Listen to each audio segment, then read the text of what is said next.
I spread my black wings and flapped them with all my might, feeling my body slice through the air as I soared. I could tell I was flying, cutting through the air like a knife. The surface of the sea shimmered and the breeze carried the scent of the ocean as it brushed against my cheeks. Flying over the sea was exhilarating. Of course, setting out on a journey all by myself was scary, but once I took flight, I became completely absorbed in the cool breeze, the warm rays of the sun, and the boundless expanse of the sea. I am a swallow. It's almost spring, and I'm on my way to a place called Japan. We are migratory birds that travel from warm region to warm region, and during the winter, the sun is starting to dip in the horizon. Time to rest on land. I spotted a small island and descended there. The silence of the place seemed to permeate the trees, and there didn't seem to be any humans or animals around. Wow, what's this? Trash was scattered along the shoreline. There were plastic bottles, glass containers, and even large objects covered in mud that I couldn't identify. This is terrible. Since there were no humans on this island, it must have been litter that washed up from elsewhere. I frowned and perched on a nearby tree branch to rest my wings. Flying over the sea all day had left me exhausted. Beyond the horizon, a sunset like ripe oranges was sinking. The sunlight created a sparkling path on the sea. It seemed like I could go anywhere if I crossed it. This island would be so much cleaner if there wasn't any litter. It might be too big of a dream for a little swallow like me. I couldn't do anything about it. I sighed as I watched the sunset cast its warm glow on the dull-colored plastic bottles. After several repetitions of the sun rising and setting, I arrived in Japan.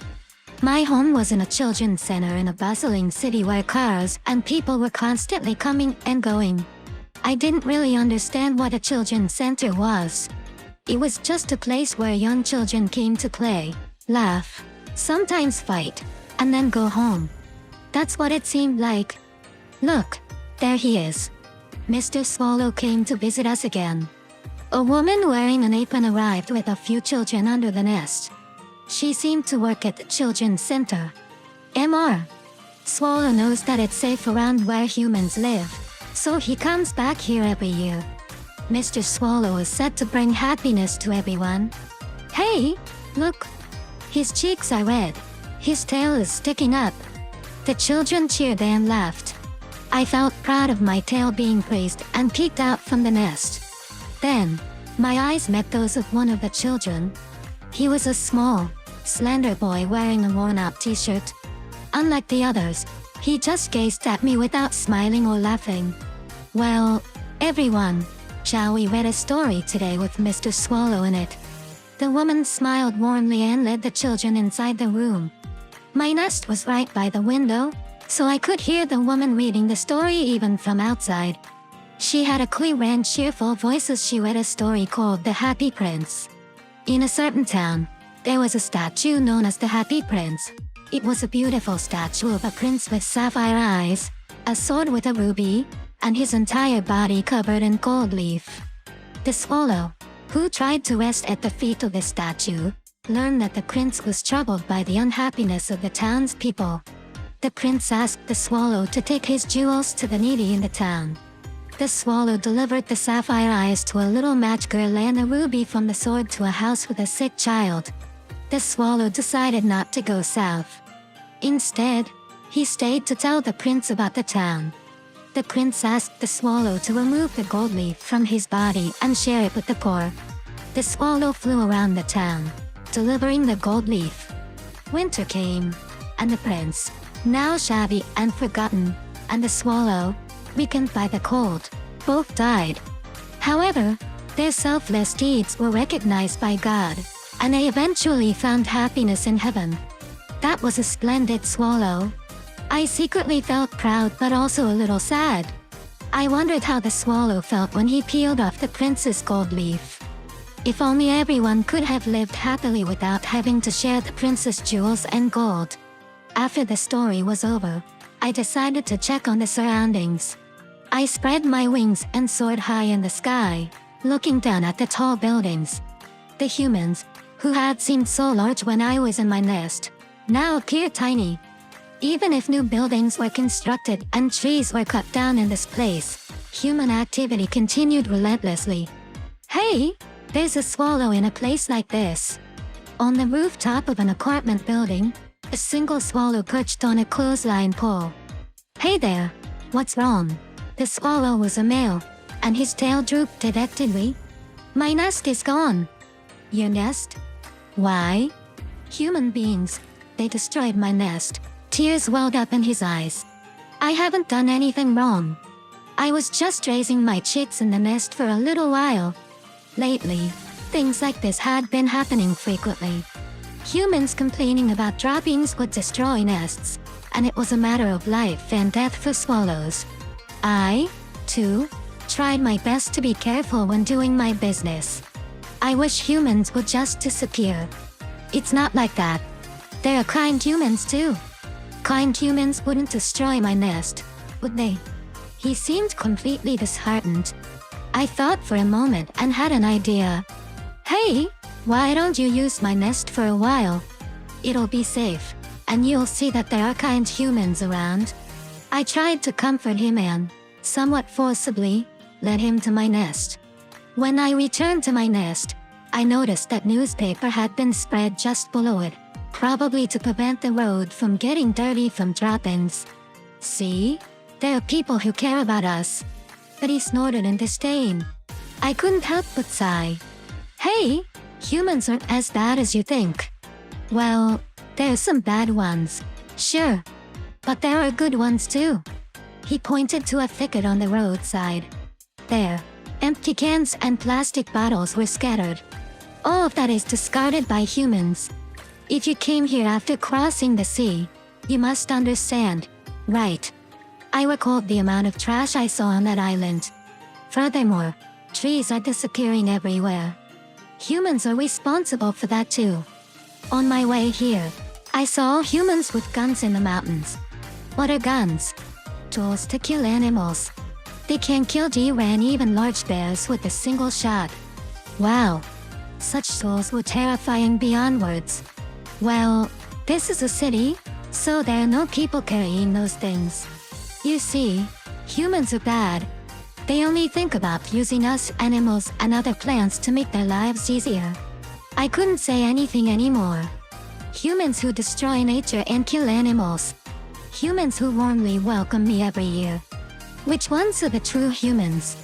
It would be nice if everyone could live together in harmony. What should we do? How can we, animals and humans, live together peacefully? But we use humans too, don't we? Huh. We can live in peace because humans are around, right? Humans use the natural world and its creatures to sustain their lives. And we, too, protect ourselves by living close to human activity. It's a mutually beneficial relationship. Without one, the world wouldn't function properly. Yeah, that might be true, but I could understand his feelings.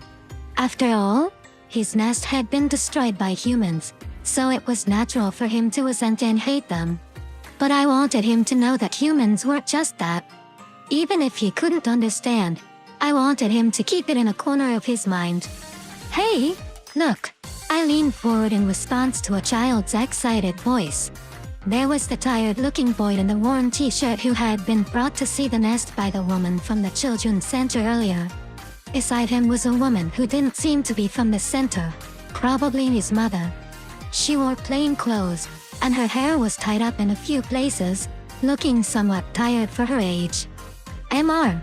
Swallow has come," the boy said, using simple words to tell his mother the story of the Happy Prince.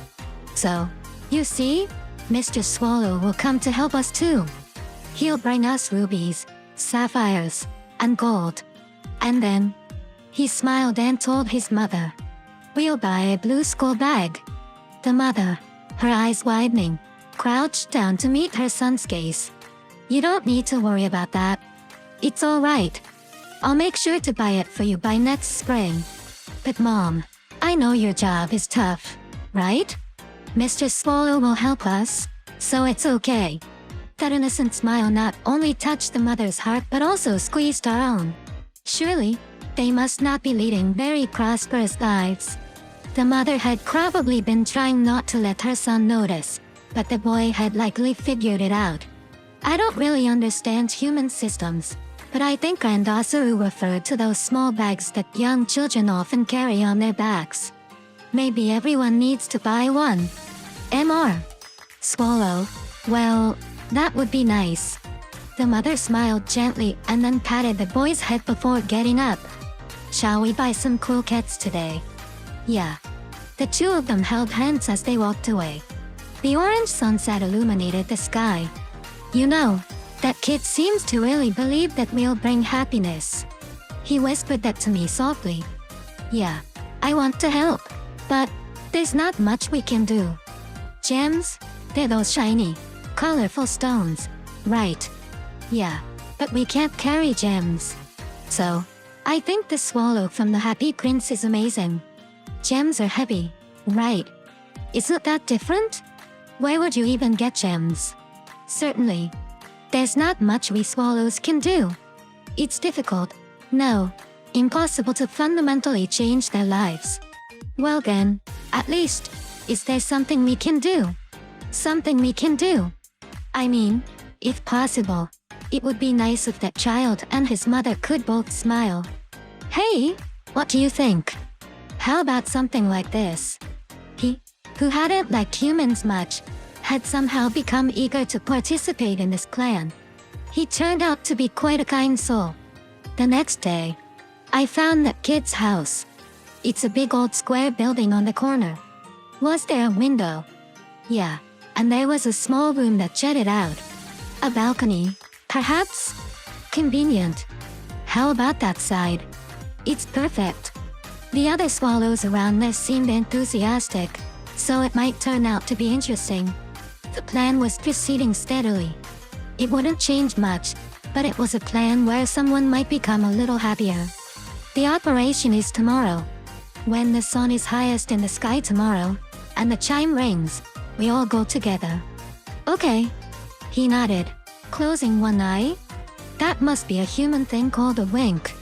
The next day, many swallows living around our nest gathered. When the chime rings, we all fly together, and then I explained the plan in detail. Everyone was excited about this unusual plan. Just a little more. Yeah, is everyone ready? Everyone nodded. We took our positions as agreed. The sky was blue. The sun was dazzling. It would be great if a miracle happened on such a beautiful day. Even though it might be a dream that is too big for little swallows. For today, I hope it really comes true. Ding dong, ding dong. It rang. We all took off at once. Each of us carried different flowers in our beaks. I first went to the room where the boy and his mother lived, guided by him. When he tapped the window with his beak, the boy, who had been playing, was taken aback. Mom, Mr. Swallow was here. Huh. Come quickly. The boy dragged his mother from the back. I gently placed the flower I held in my beak near the window. It was a violet. The flower language was small happiness. I wished for a little happiness for the boy and his mother. Are you ready? Yes? We all flew in opposite directions, forming a heart shape with our flight paths. It was a symbol of happiness. Something like this. The mother was surprised, her eyes wide open. The boy had a big smile on his face, like never before. See, Mom. I told you. Mr. Swallow is here to help us. We exchanged glances and smiled at each other, then flew away from that spot.